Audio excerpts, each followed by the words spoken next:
Este episódio é um oferecimento do Professor Ruba, diretamente de Budapeste, especialista em preparação para a cidadania húngara, aulas de húngaro e traduções oficiais de certidões brasileiras. Entre em contato agora pelo e-mail profrubabr@gmail.com. Olá, sejam bem-vindos. Hoje o nosso material nos leva para um canto da história da arte que, olha, nem sempre está nos holofotes, né? Com certeza não. Porque quando a gente ouve a palavra impressionismo, a mente viaja direto para onde? Para Paris. Monet, Renoir. Isso, aquela coisa toda. Mas as fontes que a gente tem aqui propõem uma viagem um pouco diferente. A gente vai para a Hungria. Exato. E o nosso desafio aqui é justamente sacar o que esse tal de impressionismo húngaro tem de tão especial. E as fontes são ótimas para isso. Uma dá um panorama mais geral, sabe? Conectando tudo. Sim, pintura, música, literatura. E a outra é mais provocadora. Bem mais. Ela chega a questionar as próprias caixinhas que a gente usa para definir os artistas. Exato. Então vamos lá desvendar como essa arte apareceu por lá e, o mais importante, qual é a grande diferença dela para o movimento francês que todo mundo já conhece. Ok, para começar, vamos alinhar as coisas. O que é impressionismo, afinal? Boa. A primeira fonte dá aquela definição mais clássica.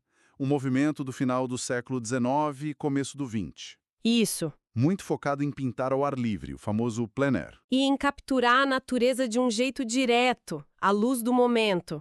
É o básico que a gente aprende na escola, né? Exatamente. Mas é aí que a conversa começa a ficar boa. Porque a segunda fonte, ela joga um tempero nessa definição. Como assim? Ela diz que a gente precisa pensar no termo impressionismo de duas maneiras diferentes. Duas maneiras. Isso, que não são a mesma coisa. A primeira é o que a gente pode chamar de impressionismo histórico. Certo. É um período específico da história. Ok, o período histórico faz sentido. E a outra forma de pensar? A outra é o impressionismo estilístico. Estilístico. Exato. Aí a gente não está mais falando de uma época, mas de um jeito de pintar, de uma técnica. Ah, entendi. O foco em passar uma impressão visual rápida. Isso. Pincelada solta, cor pura. E se a gente pensar só no estilo, um artista pode pintar uma tela impressionista amanhã, em pleno século XXI. Não tem a ver com a data. Genial. É tipo a diferença entre o substantivo e o adjetivo, de certa forma. Perfeito. Uma coisa é ser um impressionista, fazer parte do grupo histórico.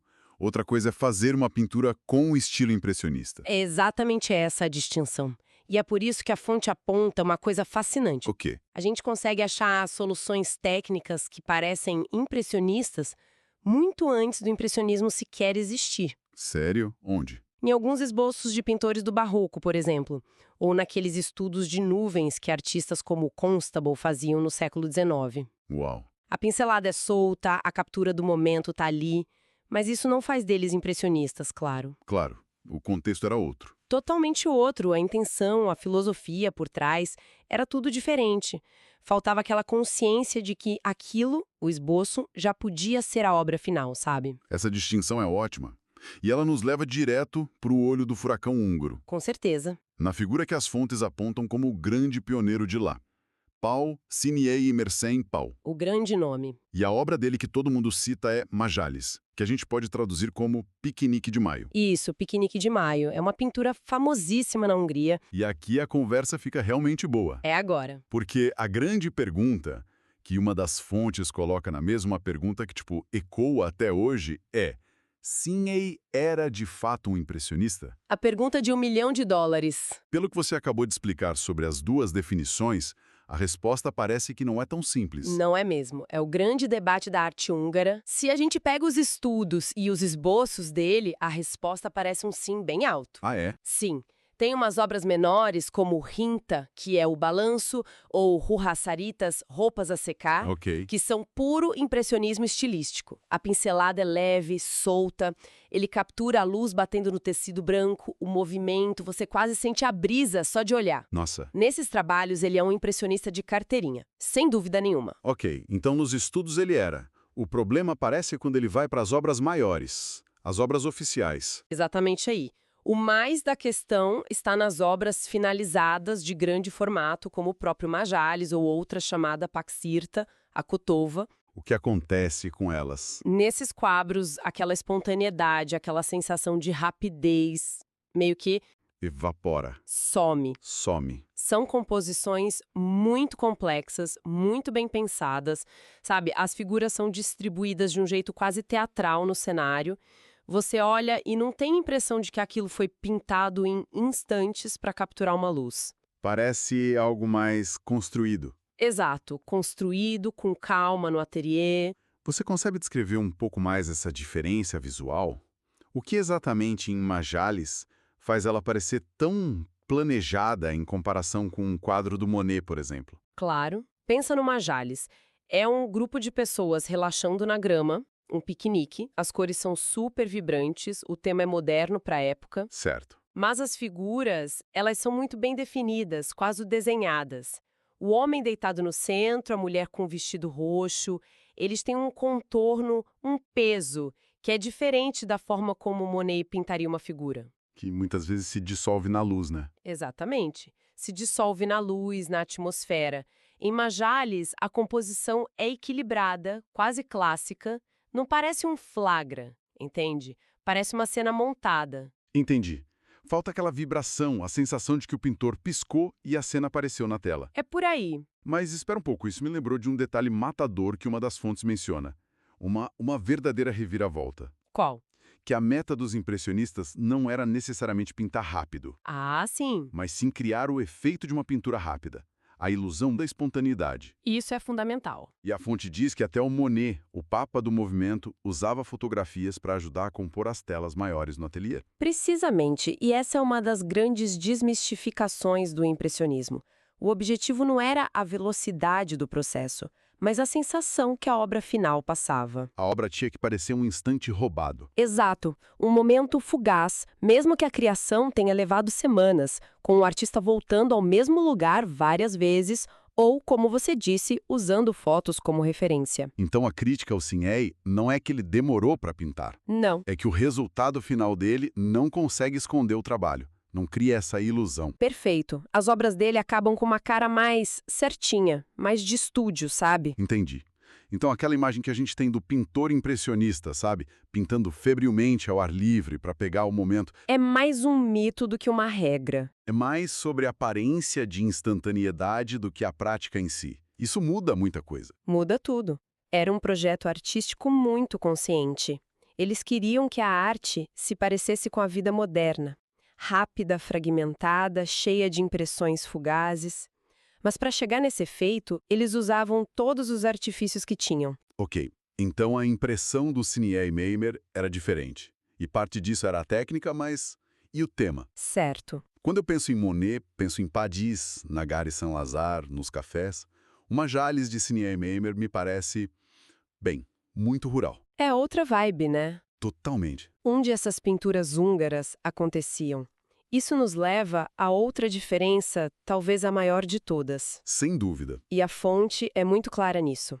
O impressionismo francês é, na sua essência, urbano. Urbano. Ele nasceu da experiência da cidade moderna, da Paris do Barão Haussmann, com os bulevares, os parques, as estações de trem. E mesmo quando eles saíam da cidade, Exato. Mesmo quando eles iam para os arredores, eles pintavam os locais de lazer da burguesia parisiense. As margens do Sena, os balneários da Normandia, eram, tipo, extensões do universo da cidade. então se o impressionismo francês era sobre a modernidade da cidade, a versão húngara era uma espécie de fuga disso. Uma busca por algo mais autêntico no campo. É uma ótima forma de colocar.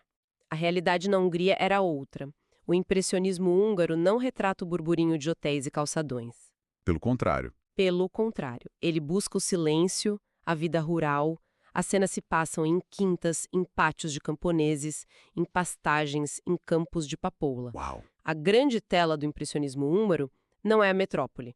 É o campo profundo, a chamada Alföld, a grande planície húngara. O palco principal eram as colônias de artistas, Ah, as colônias. como as de Nagybánya e Szolnok. Exato, que eram cidades do interior, não os subúrbios de lazer. Vamos falar um pouco dessas colônias? Najibaia, principalmente, é citada como berço do movimento moderno húngaro.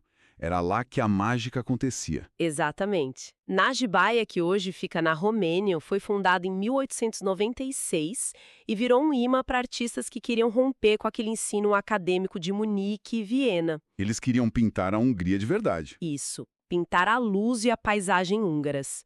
E um dos líderes, Károly Ferenc, é um mestre nisso. As pinturas dele capturam a luz filtrada pelas árvores, o calor do sol da tarde. É de um jeito muito sutil e poderoso. E além do Ferenc, as fontes jogam outros nomes importantes, né? Sim, vários. Como Ripio Rona Józef, que também teve uma fase pós-impressionista forte, Soki Istvan e Vasari János.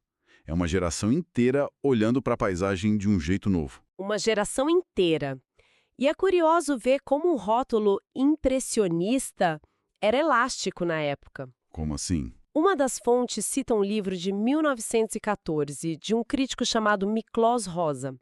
Nesse livro, ele chama de impressionista praticamente todo artista que pintava a natureza com um olhar um pouco mais moderno que o academismo romântico anterior. Mas espera aí, isso é muito interessante. Se a crítica ao Cine é que as obras finais dele parecem muito acadêmicas... Sim. E esse livro de 1914 que você mencionou colocava até o grande Moncachi Mihaly, que era o maior nome do realismo acadêmico, na lista de impressionistas. É um ótimo ponto. Isso não mostra que a própria definição na Hungria era completamente diferente e mais ampla desde o início? Exato. Talvez eles nem estivessem tentando ser iguais aos franceses. Mostra que para os húngaros do início do século XX, impressionista era quase um sinônimo para moderno. Ou anti-acadêmico. Isso. Eles não estavam tão preocupados com a ortodoxia do movimento francês. O que importava era se o artista estava trazendo um frescor, uma nova abordagem para a cor e para a luz, mesmo que a técnica não fosse puramente impressionista nos moldes de Monet. Eles estavam criando a própria versão da modernidade. Exatamente. A sua própria modernidade. E se a ideia era capturar uma impressão ou um sentimento da paisagem húngara, faz todo sentido que os pintores não fossem os únicos artistas tentando fazer isso, né? Com certeza não. Essa obsessão pelo momento, pela atmosfera, deve ter aparecido em outras artes também, né? Sim, essa nova sensibilidade não ficou presa nas telas. Ela vazou para tudo. Para a literatura também. Principalmente o impressionismo literário húngaro, que estava muito ligado à galera da revista Nyugat. Que era a grande publicação modernista da época. Exato. E o objetivo deles era o mesmo dos pintores.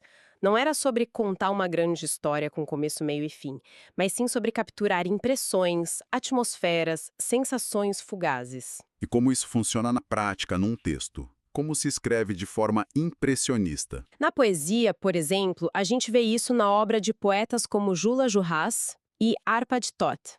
A poesia deles é muito visual, melancólica, sabe? Cheia de imagens que evocam um estado de espírito. Eles usam as palavras como os pintores usavam as pinceladas? Perfeita analogia. E na prosa, o mestre absoluto é Gyula Krúdy.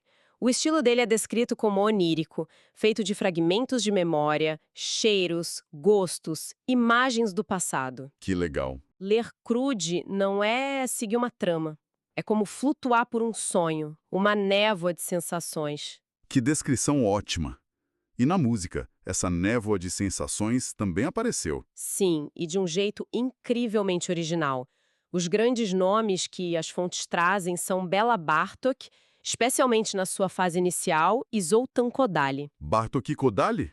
E o que é fascinante neles é que eles não foram meros imitadores dos impressionistas franceses, como Debussy ou Ravel, que era uma grande referência na época. O que eles fizeram de diferente? Eles criaram uma fusão única. Como assim? Bartók e Kodály eram também etnomusicólogos. Eles viajaram pela Hungria e pelos países vizinhos com o fonógrafo, gravando canções folclóricas. Direto da fonte. Direto da fonte, com os camponeses. E eles pegaram essa matéria-prima, as melodias, os ritmos da música folclórica húngara e combinaram com as técnicas mais modernas da música europeia. Incluindo o impressionismo. Incluindo as harmonias e as texturas do impressionismo. Que incrível essa mistura. É como pegar a tecnologia de ponta da época que seriam as harmonias francesas, e aplicar um material totalmente local e ancestral. É exatamente isso. Pensa assim, você ouve uma melodia em Bartók que soa como uma canção folclórica antiga, quase primitiva, Certo. mas a orquestração por trás dela é extremamente sofisticada, cheia de cores, de texturas complexas que ele aprendeu com Debussy. Uau! Essa mistura do arcaico com o moderno que torna a música deles tão poderosa e única. É o impressionismo com um sotaque húngaro muito, muito forte. Então, o que tudo isso significa? Juntando todas as peças das nossas fontes. Fica bem claro, né? Fica muito claro que o impressionismo húngaro não foi só uma cópia ou um eco do movimento francês. Ele tinha um palco completamente diferente. O campo, não a cidade. Exato. Tinha seus próprios debates internos, como essa história toda do Sinhei, Sim. e se espalhou para a literatura e a música de um jeito muito particular, sempre misturando o novo com o que era local. A síntese final é essa. A busca era a mesma. Uma nova forma de ver o mundo, de capturar a luz, o instante, a sensação. Mas a expressão, A expressão dessa busca foi profundamente moldada pela paisagem húngara, pela cultura, pela história, talvez até por uma certa melancolia local. O resultado foi uma arte que era, ao mesmo tempo, inegavelmente moderna e distintamente húngara. Eles não importaram um estilo. Não. Eles o adaptaram e o transformaram em algo próprio. E isso nos deixa com uma reflexão final, um pensamento para continuar mastigando. Vamos lá? Se o coração do impressionismo, seja na França ou na Hungria, é capturar um momento, de que forma a escolha do cenário, uma estação de trem agitada em Paris, contra a quietude de um campo florido na planície húngara, muda fundamentalmente o significado e o sentimento desse momento capturado.